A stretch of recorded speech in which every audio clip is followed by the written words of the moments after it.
connecting with the notes, the melody, and connecting with that tune, attuning ourselves. All these are words we use without quite thinking about them, but attunement and being in sync, being melodious, being something in such a beautiful musical melody, which is our true nature. That is,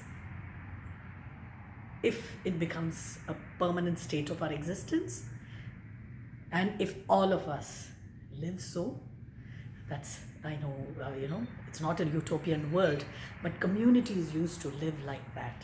So when we have many people singing together, many people harmonizing together, an orchestra performing together, it is like that, right? So learning to sing tunefully is not something that all of us are gifted with, but can learn at any stage in life. But I sincerely feel we can definitely tune in to others. And once we cross that boundary where there is no other, it's just you, and everybody is an extension of you. I'm not saying it in a sense of with a sense of a huge, bloated self or something. No, no, no. What I mean is we are so happy being us, and that kinds of gets us in tune with everybody else around us. It is beautiful. It is so beautiful.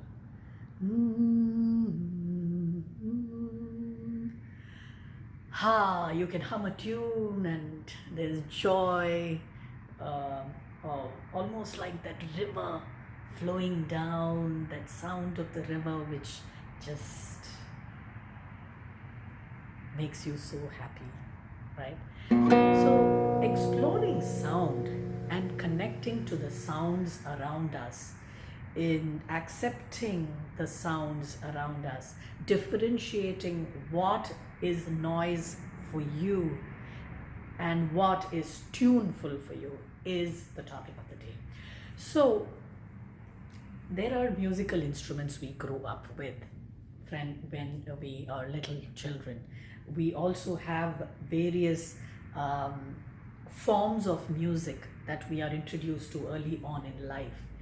And sometimes what happens is, as we grow, we close out other forms of music and we don't find joy in them, only the ones which we are trained for.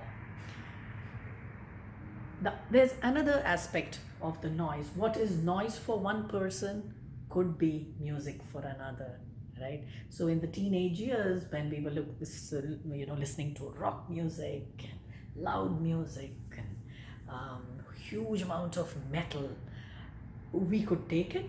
But then later on in life, we couldn't. We had older parents, they'd say, oh my God, please close that noise, close your room and listen to that noise.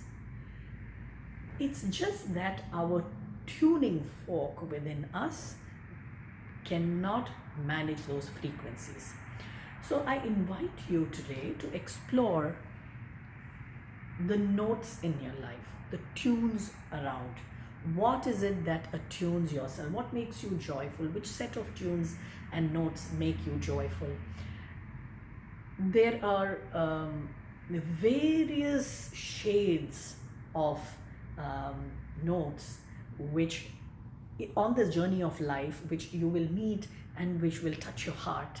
So the practical way of understanding this is, what touches your heart at that point in time. So as I was growing up, we had radio, right? So we just had that radio, and I used to sleep with it, wake up with it. We had all types of exposure to all types of music. We could pick and choose. There was nothing right and wrong, but such is not the case. There are families of musicians where you will find the father, the son, the mother, the child, all of them are trained in a certain form of music. They're called the gharana of music. So they know that as a way of life. Whereas in certain other places, what will happen is there could be a choice, and those are really lucky houses, right? So whatever you may say, you have favorites, favorite tunes, and that is the connection to the heart. So I invite each and every one of you to explore in depth during these days when we have a little more time for ourselves, to connect with the notes in your life. People who are musical, encourage them to sing for you. You could listen to the songs from the yesteryears, just in your private space, not trying to sing or hum along, but just listen. So you have one, the instrument of music right here, and then the instrument of listening right here. Engage them in proportions as you would need and as you would like, and recalibrate this tuning fork, which is a beautiful frequency receiver and emanator, in the perfect tune for the perfect time, and get joyful. Join the dots.